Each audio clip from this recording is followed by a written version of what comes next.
Halo teman-teman, nah kembali lagi ya bersama saya yaitu Juvan Effendi di channel cara berjualan online.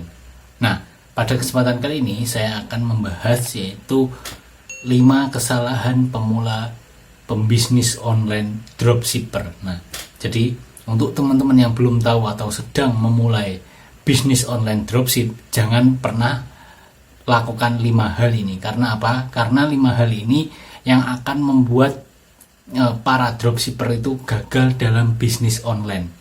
Nah, untuk teman-teman yang belum tahu, silakan simak dan tonton video ini sampai habis. Langsung saja ya teman-teman. Yang pertama yaitu kita harus bikin rencana bisnis, harus tertulis. Nah, kalau rencana bisnis itu tidak ada ataupun tidak tertulis, itu akan menyebabkan yaitu kita dalam bekerja itu tidak konsisten. Contohnya, kita sudah merencanakan bahwa ketika kita melakukan bisnis online, nah, yaitu kita akan mendapatkan tujuan akhir yaitu omset atau laba. Nah, itu harus kita pikirkan, yaitu rencana-rencana yang akan dicapai. Misalkan dalam 1 minggu kita harus omset berapa, 1 hari harus omset berapa. Nah, itu harus ditulis.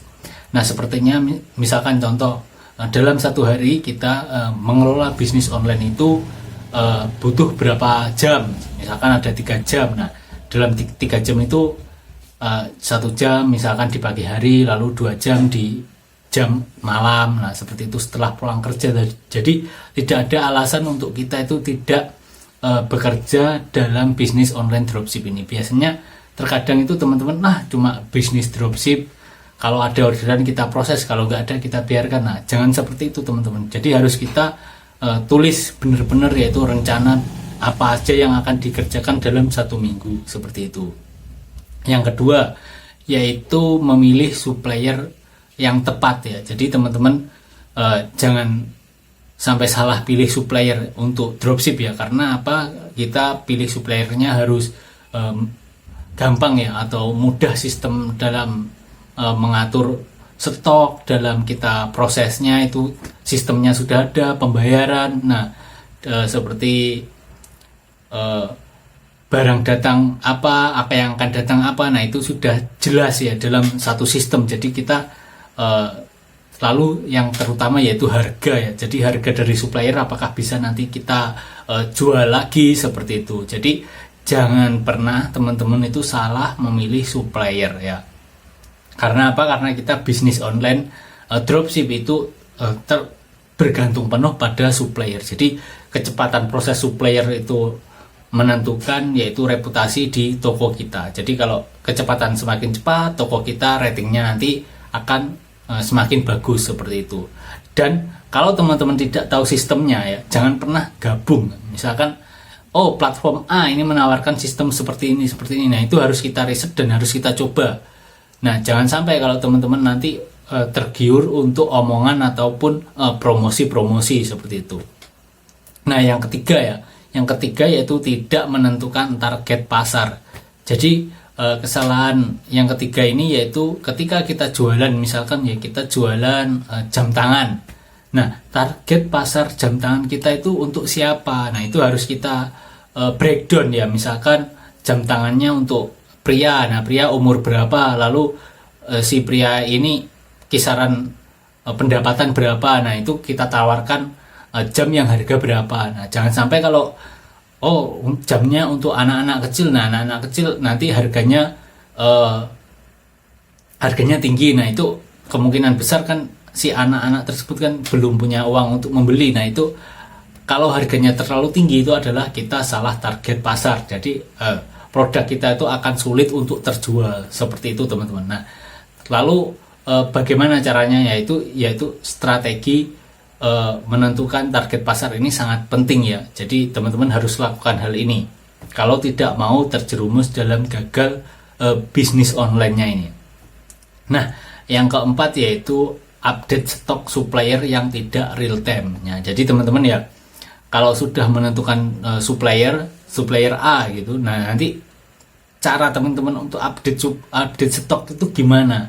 Apakah itu gampang atau sulit atau nggak pernah diupdate atau update-nya cuma satu, dipantengin satu produknya ribuan satu. Nah itu akan lama ya teman-teman. Jadi teman-teman itu harus bikin optimasi atau gimana caranya ya agar stok yang ada di supplier bergerak. Nah di toko Shopee kita atau Tokopedia itu harus bergerak sama seperti itu teman-teman. Jadi jangan sampai kok yang ada di supplier barangnya kosong, di Shopee kita itu ready. Nah itu nanti akan biasanya itu nanti akan ada si customer itu yang akan beli produk kita, dan produk kita kalau tidak sinkron dengan si supplier nanti tahu-taunya yaitu kita itu menolak orderan atau cancel orderan, karena kita itu mau mencarikan barang yang tersebut karena si supplier kosong itu bagaimana. Nah itu kan tidak bisa ya.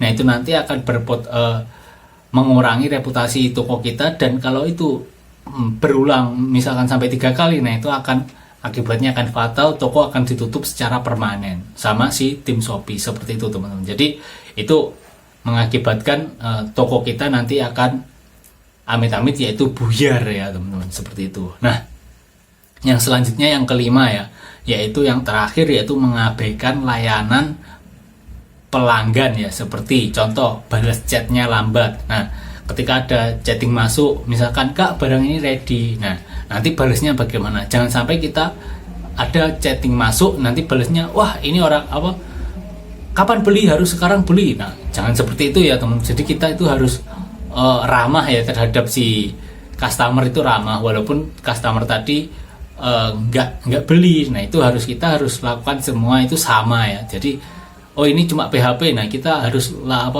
ladeni atau kita harus kasih pelayanan itu yang full ya. Jadi seperti kita bekerja di suatu perusahaan atau kita suatu Indomaret. Nah seperti kayak kalau kita mau beli dengan pelayanan yang seperti di Indomaret ya, itu nanti kan kita seneng ya, silakan masuk, ini mau beli apa. Nah seperti itu. Jadi pelayanan balas chatting dan di toko kita itu harus bagus ya.